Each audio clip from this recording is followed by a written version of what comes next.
보험은 왜 가입하냐면 돈 때문에 가입하는 거예요. 근데 반대로 보험사는 그러면 왜 보험 사업을 할까를 생각하면 이건 뭐 답이 간단하죠. 돈 때문에. 이건 돈 때문이에요. 네. 안녕하세요, 부익남입니다. 오늘 부익남의 돈워리 두 번째 시간이죠. 소위 세상에 여러 가지 걱정이 있는데 그 걱정들을 이제 하나하나 해결해 주실 수 있는 해결사를 모셔서 고민을 한번 해결해 보는 시간입니다. 오늘은 이제 보험 전문가이신 구본기 생활경제연구소 소장님을 모셨습니다. 안녕하세요. 안녕하세요. 간단하게 본인 소개 한번 해주십시오. 이름 기다려 생활경제 연구하는 사람이고요. 거시경제 연구하는 건 아니고 진짜 말 그대로 별거 아닌 거 연구해요. 생활 속에서 가령 정부 정책이 발표되면은 우리들이 뉴스 보면서 저거 나랑 어떤 관계 있지? 이런 생각 한 번씩 다 하세요. 그럼 저는 그거를 3번, 4번, 10번까지 생각해서 결론을 만들고 그게 우리들한테 어떤 관계가 있는지 강의나 또는 방송 또는 책 이렇게 통해서 전하는 일을 하고 있습니다. 그러면 지금 보험에 대해서도 좀 그 상담도 하시고 좀 전문적인 지식이 있으시잖아요. 그럼요. 생활경제 안에 보험이 안 들어갈 수가 없죠. 사실 많은 분들이 부동산 보험 이걸 제일 고민들 많이 하시는데. 그럼요. 가계 경제 내용을 큰 단위로 보면은 부동산이 압도적이고요. 그렇죠. 부동산 관련된 대출 이런 것도 있을 것이고, 그 다음 현금 자산으로 보통 가게들 보면은 현금 자산 관련된 걸로는 보험이 상당하거든요. 보험 관심 많으시죠, 그래서. 그러면 제가 소장님한테 가장 첫 번째로 여쭤보고 싶은 질문은 바로 이거예요. 그러니까 보험료가 너무 많아서 지금 허덕허덕 하면서 내는 분들 많단 말이죠. 그렇죠. 그런데 이거를 해지할까 말까 이런 거 고민 많이들 하신단 말이죠. 엄청나죠. 그런데 책도 쓰셨죠. 보험 같은 거 좀 조심해서 들어야 되고 그리고 좀 방송 나오셔가지고 보험 제도가 되게 문제가 많다라고 말씀들을 많이 하셨는데 왜 보험이 문제가 많은 건가요? 우선 이거부터 여쭤볼게요. 일단 보험 상품, 그러니까 이 보험이 시장에서 작동하는 것 자체가 구조적으로 비극적이에요. 어떤 모순이 있는데 비극이다. 보세요. 이렇게 한번 생각을 해보자고요. 우리가 보험에 왜 가입할까요? 뭔가가 걱정되는 게 있는데 그거를 돈을 못 낼까 봐. 맞습니다. 보험은 돈 때문에 가입을 하는 거예요. 그렇죠. 사실 보통 분들한테 물어보면 이렇게 말을 해요. 아플까 봐요. 그렇지. 아플까 그렇죠. 봐. 근데 보험에 가입한다고 해서 안 아프지 않아요. 그렇죠. 보험은 왜 가입하냐면 돈 때문에 가입하는 거예요. 근데 반대로 보험사는 그러면 왜 보험 사업을 할까를 생각하면 이건 뭐 답이 간단하죠. 돈 때문에. 이건 돈 때문이에요. 그러니까 보험 게임은요, 일종의 체스 게임 같은 거예요. 체스나 장기. 한 사람이 수를 두면은 다음 사람이 받아서 수를 두는 게임인데 보통 소비자부터 둬요. 자, 내가 암 보험에 가입을 했다고 제가 가정해 보자고요. 제가 암이 발생을 했어요. 암이 발병을 했어요. 그럼 저는 2가지 선택지가 있어요. 보험사에게 보험금을 청구한다, 청구하지 않는다. 이거는 당연히 청구한다라는 수를 쓰겠죠. 그 수를 받아요, 보험사가. 보험사가 받으면 보험사는 2가지 선택지가 있어요. 보험금을 지급해준다, 주지 않는다. 보험사 마음이죠, 이거는. 그런데 그거를 어떤 계약, 증권이라는 계약을 통해서 서로 합의를 하잖아요. 맞습니다. 그러니까 이제 소비자, 보험 가입자는 여기에 적혀 있는 그대로 내가 받을 수 있다고 생각을 하는데 소장님은 거기에도 어떤 맹점이 있어서 어떻게든 안 줄 수 있는 빠져나갈 구멍이 있다?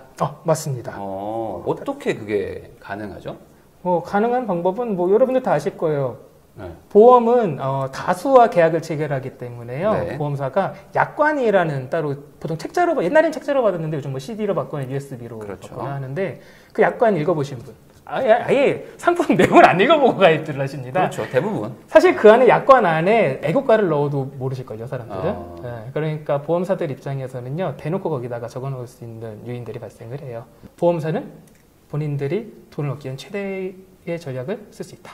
근데 이게 너무나 당연한 게 민간 기업이잖아요. 맞습니다. 그 민간 기업의 직원들도 많고 기본적으로 돈을 벌기 위해서 이걸 회사를 만든 건데 보험료를 거둔 것 이상을 줄 방법은 없잖아요. 없죠. 이런 생각을 하시는 분들이 별로 없었어요. 무슨 생각이냐면 보험을 가입할 때 내가 이 사건이 생길 때 가령 암이 발생을 하거나 할 때 암보험을 가입하면 보험사가 나한테 보험금을 안 주지 않을까? 이런 의심을 아예 안 해요. 되게 기본적인 의심인 거잖아요, 이거는. 그렇죠. 기본적인 의심인데 맞습니다. 대부분 회사들이 좀 그룹사고 규모가 크니까 맞습니다. 어련히 주겠지 하면서 이제 들잖아요. 왜냐면 이 믿음이 전제가 되지 않으면 보험 산업은 유지될 수가 없어요. 그렇죠. 믿음이 가장 중요하죠. 그래서 여러분들 보험사들 광고 보면은요, 상품 광고는 없어요. 이미지 광고가 있지. 그렇지. 믿음을 팔죠. 네. 네. 그래서 광고에다 그렇게 믿음을 파는 건데, 실제로는 그 믿음을 저버리는 일이 발생을 한다. 그리고 지금 말씀하신 것처럼 이런 것들을 생각해 볼 때는 이것까지 고려를 해야 돼요. 보험사들이 내가 돈이 안 되는 일은 하지 않을 텐데, 그러니까 그렇죠. 우리 보험 소비자들이 너무 순진한 게 없지 않아 있다. 그래서 제가 지금 딱 떠오르는 생각은 네.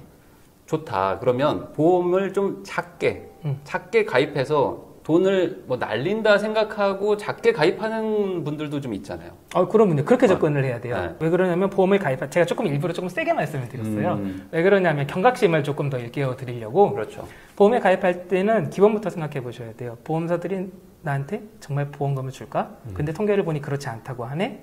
그러면은 내가 이것을 믿고 이것에만 의지하면 안 되겠죠? 그렇죠. 네. 보험사가 보험금을 주지 않을 확률도 감안을 하셔가지고 그런 마음가짐으로 보험에 가입을 하셔야 된다. 라고 말씀을 드리는 거예요. 그러면 제가 여기서 하나 더 여쭤볼게요. 사망보험 있잖아요. 네. 종신보험. 종신보험. 내가 이제 죽으면 돈 나오는 것. 맞습니다. 이거는 확실하게 돈을 주죠? 그렇죠. 네. 사람은 죽으니까요. 그럼 이 종신보험이라는 걸로 생각하면 네. 들을 만도 할 수도 있겠네요. 종신보험이라 하면, 그렇죠. 종신보험 이렇게 생각하면 굉장히 매력적이죠. 이름이 종신이에요. 네. 사망보험 중에 대표적인 게 종신보험인데요.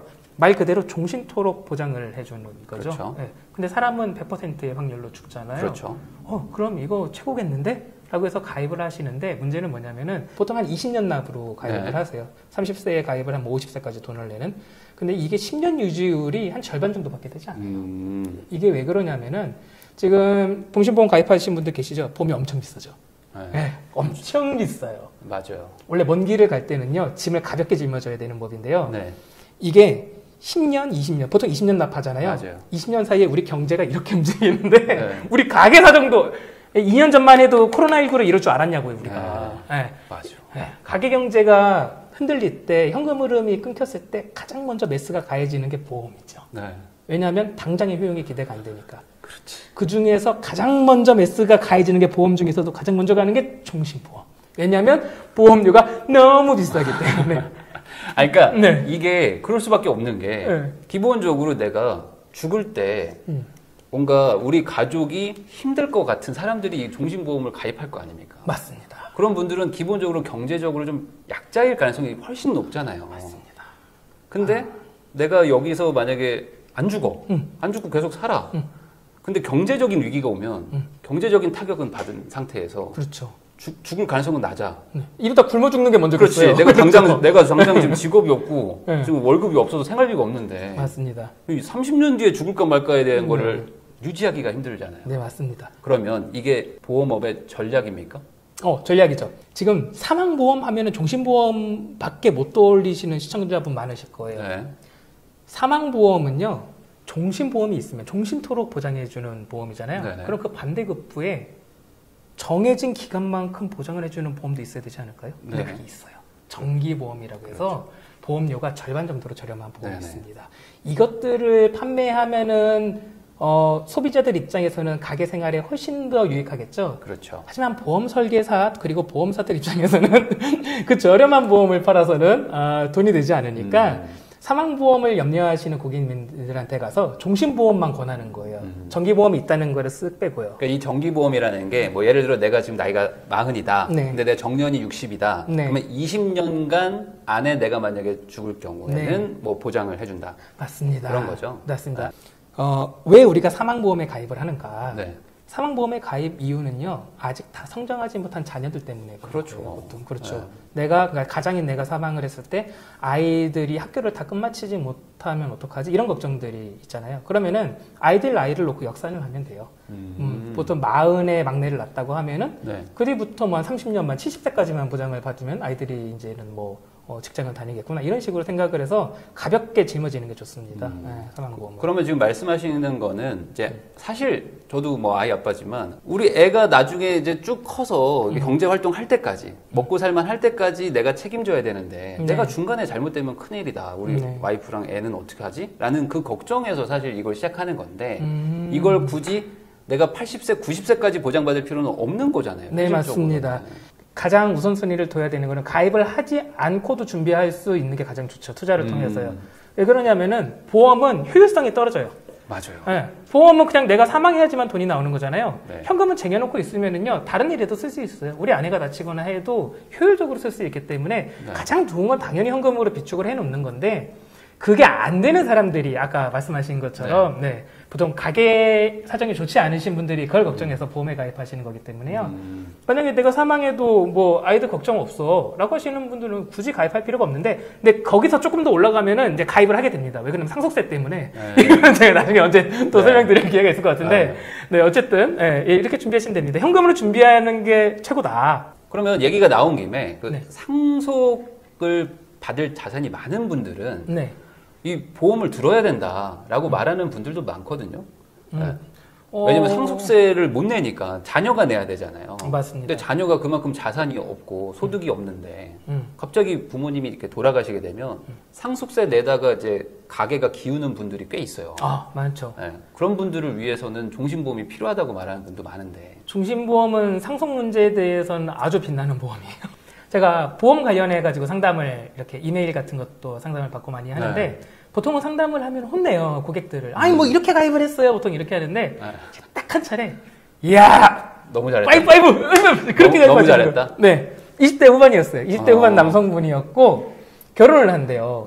결혼을 하는데, 자기가 한 200만 원 후반대 정도 월급을 받고 있다는 거예요. 네. 근데 200만 원 후반대 이 월급 전부를 아버지 사망을 담보로 하는 종신보험에 모두 보험료를 때려놓고 있고, 아버님한테 용돈을 받아가지고 생활하고 있다는 거예요. 자기는 결혼해서도 그렇게 살 거래요. 저 잘 가입했나요? 라고 해서 제가 하이파이브 치고 정말 잘 가입했습니다. 이렇게 가입하는 거예요? 라고 했는데 어떤 사정이었냐면은 건물이 큰 게 몇 개가 계셨던 거예요.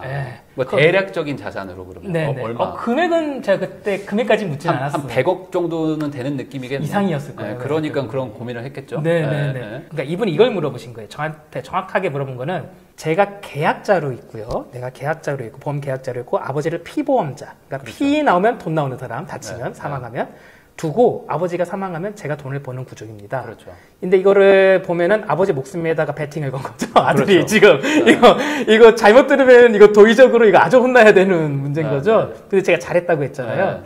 제가 잘 가입했다고 한 이유가 뭐냐면은, 보통은 이런 구조로 안 짜여져 있어요. 종신보험은 내 자식들을 위해서 가입하기 때문에 부모님이 계약자고 부모님이 비보험자인 거죠. 그래서 자녀한테 가죠.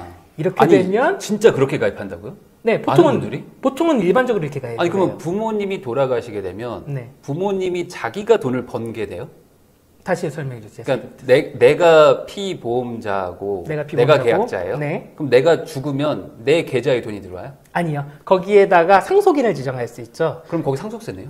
거기에 상속세가 붙어요. 와, 맞아요. 그래서 이걸 피해가려고 이분이 계약자를 본인을 넣은 거예요. 내가 본인이 계약자고 아버지 목숨에 베팅을 넣었잖아요. 그럼 이렇게 해야죠. 받는 보험금은 그럼 거기 상속세가 안 붙기 때문에 이걸 가지고 빌딩에 상속세를 치르는 건데, 근데 보통 사람들은 이렇게 안 해요. 왜 그러냐면은. 그래요? 전 이거는 전혀 몰랐어요. 자산이 크신 분들은 종신보험을 활용할 때 이렇게 활용을 하시기 때문에. 여러분, 이게 되게 중요한 파트입니다. 종신보험을 만약에 부모님이 가입을 해야 된다면 자녀가 보험료를 납입을 하셔야 됩니다. 그래서 부모님이 돌아가시면 내가 소득이 늘어나게 해놔야지, 안 그러면은 세금 많이 나온다. 아차하는 실수로 그렇게 되실 수 있습니다. 그리고 요것도 많이들 물어보시는 것 중에 하나가 변액보험 있잖아요. 변액보험. 요즘에는 많이 시들시들해진 것 같은데, 저도 사회 초년생 때 무슨 아빠라는 닉네임을 쓰는 분한테 무료 재무 상담 받고 거기서 변액보험 하나 가입하고 뭐 이거저거 막 했어요. 한 4개 가입했었거든요. 2달 유지하고 바로 해지했는데 그 변액보험이라는 거 지금 가입해 놓으신 분들도 많거든요. 많죠. 이게 뭡니까? 금융상품 같은 또는 그 경제 용어들은 줄임말이 많아가지고 자, 변액, 변한다, 금액이. 그러니까 이거는 일종의 펀드 상품이라고 생각하시면 편해요. 정확히 말씀드리면은 보험 상품 안에 펀드가 들어와 있는 거예요. 펀드가 들어와서 금액이 변한다. 그리고 금융상품들 이름은요, 그 상품의 특징들을 알 수 있게 단어들이 선택돼서 들어가는데, 가장 익숙하게 접하신 거는 변액 유니버셜 보험이라고 많이 접하셨을 거예요. 제가 그걸 가입했습니다. 네, 그렇죠. 유니버셜까지 들어가니까 확실히. 가입하고 싶어지더라고요. 그렇죠. 네. 뭔가 그럴듯하지 않습니까? 네. 유니버셜 발레단, 막 유니버셜 스튜디오, 막 이런 느낌 들면서. 맞아요. 이 유니버셜이라는 단어가 이 보험 상품에 붙으면은 본래 뜻이랑 다르게요.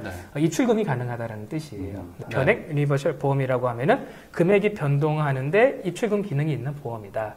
생각하시면 되고, 여기에 단어가 하나 더 들어가는 경우가 있어요. 변액 유니버셜 종신 보험 이렇게 들어가는 경우도 있습니다. 자, 지금부터 제가 꿀팁을 말씀드릴게요. 보통 변액 유니버셜 보험 가입할 때 네. 저축성 상품으로 가입을 하세요. 네. 저축성 상품으로 가입을 하셨죠. 전 2달 만에 끊어가지고 뭔지 잘 모르겠는데 한 20몇만 원 냈어요. 그러면 보통 저축성으로 네. 가입하시면 그 정도 나죠. 네네. 저축을 목적으로 가입을 하는 경우가 있는데 이게 보험 설계사들이 저축성 보험보다는 보장성 보험이 수당이 훨씬 더 큽니다. 그래서 어떻게 변액보험을 소위 눈탱이를 맞추냐면요. 네. 변액 유니버셜 보험을 팔아야 되거든요. 네. 그래야 저축보험이에요.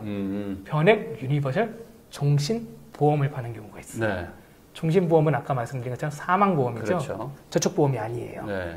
정확히 말하면 당한 거예요. 당한 거기 때문에 지금 이 방송 혹시 보시는 분들 네. 나 변액보험 가입했는데 라고 하시면 지금 당장 증권을 한번 꺼내 보십시오.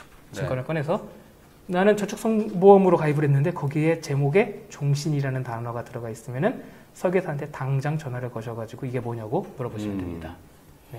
그러니까 종신이 들어가면은 비용도 커지고 유지하기도 힘들어지고 네. 여러모로 골치가 아픈데 네. 그래서 뭐 해약률 같은 것도 높을 거고 네, 맞습니다. 그렇기 때문에 보험사 입장에서는 되게 유리한 네. 상품이니까 자꾸 종신으로 당연히 유도하고 맞습니다. 그리고 설계사들한테도 수수료도 많이 주고 맞습니다. 해서 최대한 이걸 팔아라 네. 라고 한다는 거예요. 그렇게는 가리키지 않죠. 네, 보험 설계사들한테는 그렇게 가리키지 않습니다. 네. 확실하게 말씀드릴게요. 그렇게 가리키면 큰일 나요. 왜냐면은 아예 목적이 다른 거예요. 보장성 보험이랑 저축성 보험은 다른 네. 거기 때문에 네. 자동차를 원하는 고객한테 오토바이를 파는 거랑 같은 격이기 때문에 네. 완전 다른 상품이기 때문에 네. 보험사들이 그렇게 교육을 시키지는 않습니다. 네. 물론 일부 음성적으로 시키는 곳이 있기는 있다고 알고 있는데 어쨌든 아닌 거고 다시 돌아와서 네. 자 그럼 변액보험 뭐냐? 네. 이제 제가 지금 말씀드린 건 변액 유니버셜 보험이에요. 네. 보통 저축성 상품으로 가입을 하는 제가 알고 있는 금융 상품 중에 가장 최악의 상품이에요. 가장 최악의 상품이다. 가장 최악의 상품. 이게 최고의 금융 상품은 없어요. 네. 최고에 가까운 상품은 있거든요. 네네네. 근데 최악의 금융 상품은 있어요. 변액 유니버셜. 네, 변액 유니버셜 보험. 네. 이게 왜 그런지를 설명드릴게요. 네. 변액 유니버셜 보험은 보통 만능 보험이라고 소개가 돼요. 내가 내는 금액이 뭐 투자도 되고 채권이나 뭐 네. 주식에 보통은 예금 등등의 투자가 되고 그렇죠. 그렇게 해서 돈이 붙고 거기다 더해서 이거는 보험 상품이지 않습니까? 변액 유니버셜 입출금도 되고 네. 보험. 네. 보험이기 때문에 사망 보장 기능도 있어요. 네. 와, 투자도 하고 돈도 불릴 수 있고 내가 사망했을 때 그 투자와는 별개로 사망보험까지 가입을 할 수 있는 네. 일석이조에 맞는 상품입니다. 그러니까 이거 하나 가입하면 네. 끝난다. 네, 그렇죠. 그렇게들 팔죠. 그렇게 팔죠. 저도 그렇게 팔았던 것 같아요, 저한테. 그렇죠. 하지만 우리 부익남 여러분들은 다 아시죠? 세상에 공짜가 어디 있습니까? 네, 그렇게 없죠. 그럼요. 우리 아까 보험 얘기 처음 시작할 때부터 보험사들을 왜 장사하는지부터 우리는 따지고 들어왔는데요. 자, 이 사망보장이 공짜일 이유가 없잖아요. 이 사망보장이 공짜일 이유가. 없죠. 자, 우리는 어떻게 생각을 하냐면요. 이게 왜 만능이고 와 좋다라고 생각하면서 가입을 하냐면요. 그거랑 비교를 했어요. 그래요. 일반 펀드나 은행이나 증권사에서 파는 일반 증권사에서 파는 펀드는 거기에 그냥 이자 또는 수익률만 붙잖아요. 네. 근데 이거는 이자 수익률도 붙고 사망 보장까지 된다. 네. 일거양득이다. 네. 정말 좋다라고 해서 가입을 하는데 생각을 해보자고요. 내가 한 달에 100만 원씩을 낸다고 하잖아요. 네. 그럼 100만 원이 내면은 거기에다 바로 수익률이 붙는 게 아니에요.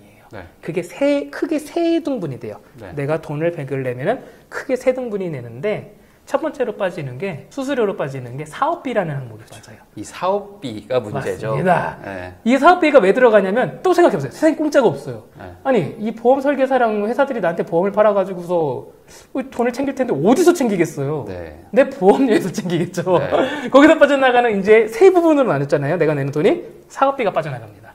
자, 사업비가 쭉 빠져나가고 그다음 한 덩이가 또 빠져나가요. 네. 아까 사망보장 요 공짜일 리가 없잖아요. 그렇죠. 그건 위험보험료라는 항목으로 빠져나가요. 위험보험료. 그리고 나머지 한 항목, 그게 저축보험료라는 항목으로 거기에 가가지고 이제 수익률이 붙는 거예요. 네. 그거에 펀드나 채권에 투자되는. 맞습니다. 네. 그러니까 내가 만약에 베닝 유니버셜 보험에 가입을 했는데 수익률이 2%가 발생을 했다. 네. 그러니까 100만 원에 2%가 붙는 게 아닙니다. 그렇죠. 수수료 두 덩이가 빠지고 2%가 붙는 거다. 근데 이 설명 보통 듣는다 못 듣는다? 못 듣겠죠. 많은 분들이 못 들으세요. 네. 아니 확인해 이 보세요. 사업비라는 거 자체의 개념을 이해를 못하는 분이 대부분이에요. 근데 이렇게만 생각해보면 되게 편해요. 네. 아니 이 설계사는 수당을 어디서 가져가지? 그러니까요. 아니 그리고 이 TV 광고를 무슨 돈으로 하냐고. 그러니까는요. 네. 그리고 그 큰 건물들. 네. 네. 도대체 그걸 어떻게 유지하고 있을까? 맞습니다. 이게 사업을 다- 해야 될 거 아니에요. 그렇죠. 근데 그 퍼센트가 상당히 크지 않나요? 상당히 큽니다. 보통 보험을 놓고 물론 상품이 많기 때문에 천차만별이에요. 그렇죠. 작은 것부터 높은 거. 네. 근데 보통 일반적으로 소비자들이 가입하는 게 10에서 20% 두 개 더해가지고요. 사망보험에 대한 그 보험료랑 위험보험료랑 그다음에 사업비랑 더해서 보통 10에서 20% 정도. 그게 빠진다고 봅니다. 계속 빠져나가는 거죠. 계속 보통 한 7년 정도 빠져나갑니다. 네. 그 사망보험에 대한 건 쭉 빠져나가고요. 네. 네. 그 완납이 될 때까지. 그 다음에 사업비 항목도 조금 줄어요. 한 7년 정도 가다 좀 줄어요. 네. 네. 조금 단계가 있는데 보통 한 7년 동안 빠져나간다고 생각을 하시면 돼요. 그럼 단순 계산하면 네. 그 실제 투자 원금은 한 7, 80%인 거고 그렇죠. 이게 거의 매년 20% 수익이 나와도 본전치기가 안 돼요. 그래서 이제 세간에 이런 얘기가 있는 거죠. 베닝 유니버셜 보험 10년 가입했는데 마이너스다. 그러니까 장 상황도 좋았는데. 네, 시장이 막 2배가 돼도 번 게 없는 거예요. 네. 맞죠? 여기서 위험한 게 있어요. 이게 재밌는 게 방카슈랑스라고 해가지고서 맞아요. 저축성 보험이 그 은행에서 판매를 하는 경우가 있어요. 네. 은행에서 파는 펀드인 줄 알고 가입하시는 분들 계세요. 네. 내가 은행에서 가입한 펀드나 저축인 줄 알고 가입했는데 지금 딱 이 부익남 보시다가 딱 증권을 열어봤는데 보험사 이름이 있잖아요. 네. 그건 눈탱이 나가십니다. 네. 그러면 변액보험을 지금 가입하고 유지하고 있는 분들도 있거든요. 네. 요즘엔 많이 좀 줄었다고 해도. 그러면 이거는 해지를 해야 되나요? 경우의 수가 3개가 있어요. 네. 이거는 청약 철회라는 제도가 있습니다. 맞아요. 30일 내에 청약 철회를 할 수 있으니까 물릴 수가 있는 거예요. 내가 가입했는데 그냥 네. 언제든. 만약에 30일 전이라면은 청약 철회 하시고 네. 그 이후에는 민원을 걸어가지고서 받으실 수가 있어요. 네. 불안전 판매. 네, 불안전 판매로. 보통 이런 설명 못 들어요. 사실 이것도 날짜가 있는데 날짜와 관계없이 민원을 넣을 수 있습니다. 사실 이 부분에 대해서는. 근데 불안전 판매라는 거에 대한 그러면 증거를 누가 제시해야 돼요? 소비자가 제시해요. 소비자가. 여기서 이거 되게 디테일한 영업 기밀인데 이건 조금 이따 말씀드릴게요. 조금 이따 말씀드리고 또 다른 수가 있고 얘가 네네네. 3가지 수라고 했잖아요. 저는 민원을 제시할 수 있다. 네, 일단 두 번째, 세 번째 수는 뭐냐면은 계산기를 두들겨 보는 거예요. 네. 계산기를 두들겨 봤는데 이익일 수가 있어요. 이게 사실은. 네. 변액보험이 이익이다. 네, 변액보험이 아주 우연히 수수료가 굉장히 싼 상품에 가입을 했고 우연히 시장 상황이 정말 나에게 좋아가지고 해지환급금을 조회해봤더니 진짜로 상당한 양의 이익을 낸 경우가 정말 작은 확률로 있습니다. 네, 그 그럴 확률이라면은 수 있죠. 네. 투자를 너무 잘한 거야. 맞습니다. 네. 그리고 이게 좋은 게 뭐냐면은 사실 보험은 세금이랑 사실 다 연동이 돼요. 네. 왜 그러냐면은 아까 종신보험도 대부분의 사람들은 가입 이유가 없는데 빌딩을 한 100억 이상 그렇죠. 가진 자산가분들은 필요하다라고 제가 말씀을 드렸잖아요. 네. 저축성 보험 같은 경우는 어떤 분들이 필요하냐면요. 금융자산이 너무 많은 분들. 금융자산이 너무 많은 분들은 그 금융소득종합과세에 걸리면 다른 소득들이랑 같이 맞아요. 누진세를 맞으니까. 네, 네, 네. 근데 저축성 보험 같은 경우는요. 정확하지 않습니다. 2018년인가 2017년 전까지 월납이 파는 보험에 대해서는 10년 유지하면 비과세가 됐었어요. 금액에 상관없이. 맞아요. 비과세가 있었지. 네. 그래서 이거를 수수료를 알면서 가입하는 분들이 많았어요. 그래 수수료 많이 가져가라. 하지만 난 이거 평생 유지해가지고서 비과세 다 받아버릴 거다. 이렇게 가입하시는 분들이 계셨는데 이게 사라졌어요. 지금은. 네. 그래서 보시고 만약에 내가 10년 유지했고 그 전에 가입을 하셨던 거고 내가 금융자산이 상당하다라고 하면은 유지하셔도 되고. 그러면은 지금 제가 듣기로는 네네. 현실적으로 변액보험을 가입해서 네. 이득을 보기는 아주 힘든. 그러면요. 그러니까 사상 최악의 금융상품이기 때문에 민원이죠 보통 그래서 가능한 한 민원을 넣고 어떻게든 네. 철회를 해서 빨리 끊어라. 네. 그러면 제가 요거 여쭤볼게요. 네. 그러면 갱신형 보험 같은 거를 네. 가입하는 분들이 많아요. 네. 네, 그러면 갱신형 보험이라는 개념이 뭔가요? 말 그대로 보험이 갱신이 되는 거죠. 그러니까 어떤 기간이 지나면 보험료가 조정된다. 그렇죠. 보험이 조정된다라고 생각을 하시면 되는 거예요. 이거 생각하시면 편해요. 임대차 계약 갱신. 네. 네. 월세 같은 거 사시다가 뭐 1년, 2년 되면은 뭐 가게 같은 거 뭐 이렇게 월세 올려주잖아요. 그때 그걸 갱신이라고 표현합니다. 거기서 계속 장사를 영위하지만 임대료가 올라가잖아요. 네. 그것처럼 이제 보험료가 오르는 거죠. 근데 부동산은 네. 시세라는 게 있어서 네. 안 올릴 수도 있고 내려갈 네. 수도 있는 건데 맞습니다. 보험료는 당연히 올라가겠죠? 보험료는 당연히 올라가죠. 근데 그렇지 않은 거 옛날에는 이것도 좀 설명을 드려야 되겠다. 그 보험 그 상품 이름의 보험 옛날에는 가로 열고 네. 유라고 쓰이는 거죠. 맞아요. 유배당. 맞아요. 요즘은 다 무예요. 네, 그러니까 보험 상품을 잘 운영해가지고 한쪽으로 네네. 저축성 보험 아까 설명드릴 때 투자도 잘해서. 저축보험료 그런 부분 네. 있잖아요. 그걸 잘 운영하고 아니면 보험사가 일을 잘해가지고서 이익이 나면은 그거를 소비자들이랑 나눴었어요 옛날에는. 그렇게 되면은 보험료가 안 오르죠. 왜냐하면 그걸로 이렇게 충당을 하기 때문에. 그렇지. 그런 상품들이 많았는데 네. 요즘은 거의 없어요. 요즘은 다 무배당으로 나오기 때문에. 네. 그러니까 무배당이라는 건 이득을 다 그냥 보험사가 가져가는 거잖아요. 네, 배당 안 해주겠다. 네. 없을 무. 네. 그렇죠. 그런데 보험의 어떤 손해율이나 이런 것들은 계속 발생하니까 그러면요. 너네한테 더 거둘 수밖에 없어. 그렇죠. 그러니까 계약을 해지하든지 네. 올려주든지 네, 맞습니다. 이건가요? 네, 맞습니다. 거부할 방법 없나요? 거부할 방법은 없어요. 네, 거부할 수 없는 운명이에요. 그래서 되도록이면은 그러니까 어차피 이게 보험이 수리적으로 통계 모형을 통해서 나오는 거기 때문에 네. 뭐 그것에 대해서 뭐 나쁘다라고 뭐 할 수는 없어요. 네. 그냥 기계적으로 그냥 그렇게 계산을 하는 거기 때문에 다만 확실한 거는 아무래도 갱신형 보험이 비갱신형 보험보다 보험료가 저렴하겠죠. 네, 아무래도 그리고 앞으로 시작은 좀 싸겠죠. 그렇죠. 올릴 수 있는 여지를 남겨놓으니까. 네네. 그래서 갱신형을 선호하시는 분들이 계시는데 이거는 기계론적인 접근인 거고요. 네. 사람들 심리도 여기다 우리가 사람이기 때문에 기계가 아니기 때문에 보험료가 일정한 게 아무래도 편합니다. 마음이. 그렇죠. 네. 아무래도 나이가 이게 들면 들수록 들어갈 돈들이 많아지는데 맞아요. 보험료가 같이 올라가면 해지를 해야 되는 거에 대한 압박감이 온단 말이죠. 맞아요. 그리고 보험을 다룰 때 가장 뭐라고 해야 될까 상위에 둬야 될 키워드 중에 하나가 불확실성이에요. 불확실성. 그러니까 미지의 영역에 두지 않는다. 예. 근데 갱신형 상품을 가입하면 보험료가 미지의 영역으로 날아가기 때문에 그것만큼 사람을 불안하게 하는 게 없거든요. 그러면 이 이야기를 쭉 들어보니까 네. 사실 이게 들어가지고 이득을 보기가 쉽지는 않을 수 있다. 그리고 이제 불안전 판매 같은 것들도 많고 해서 내가 잘 모르고 가입되는 경우들 많으니까 네. 결론적으로 사보험이라는 거, 네. 건강보험 말고 네. 사보험이라는 거를 굳이 들 필요가 없다고 보세요? 가입 이유 있습니다. 가입 이유가 없을 이유가 없고요. 네. 다만 공보험으로 준비를 하는 게 더 좋은데 그게 제도적으로 아직 안착이 안 된 상태이기 때문에 공공보험으로. 그렇죠. 공공보험. 네. 예, 아직 안착이 안 된 상태이기 때문에 아직 틈이 있어요. 우리 제도가 나아가는 네네네. 그 틈 사이에는 사보험이 그 틈을 메꾸는 역할을 할 것이다. 네. 가령 아까 우리 얘기할 때도 사망보험에 대해서 얘기했는데요. 네. 사망보험이 어찌 필요하지 않겠습니까? 네. 네, 우리 아이들 아직 성장 중인데 내가 사망을 했을 때 가게가 위험에 빠질 수 있잖아요. 네. 이거를 좀 설명드리는 게 좋겠다. 네, 보험을 세 분류로 나누면 돼요. 네. 보장성 보험을 나눌 때 첫째 사망보험. 네. 아까 사망보험. 종신, 네. 그리고 두 번째가 흔히 말하는 건강보험, 암보험 등등이 있겠죠. 암보험. 네, 그다음에 실손의료보험. 그렇죠. 네, 이렇게 네. 있는데 이 세 개를 나눌 때 어떻게 나누냐면요. 생계 책임자인가 생계 비책임자인가로 나누면 돼요. 내가 돈을 버냐? 네.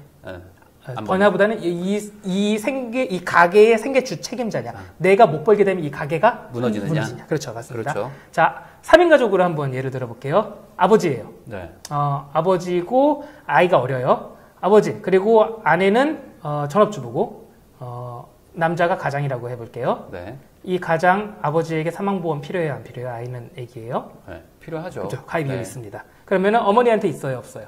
어머니는 뭐 이성적으로는 굳이 필요는 없죠. 아이한테는 절대 없죠. 그렇죠. 네, 이런 식으로 가는 거예요. 네. 자, 그러면 이제 건강보험으로 갈게요. 네. 암보험 같은 거예요. 네. 네. 가장이에요, 다시. 네. 가입 필요 있어요, 없어요? 암에 걸리면 큰일 나니까. 있어야 됩니다. 네, 소득이 무너질 수 있으니까. 네, 맞습니다. 필요하죠.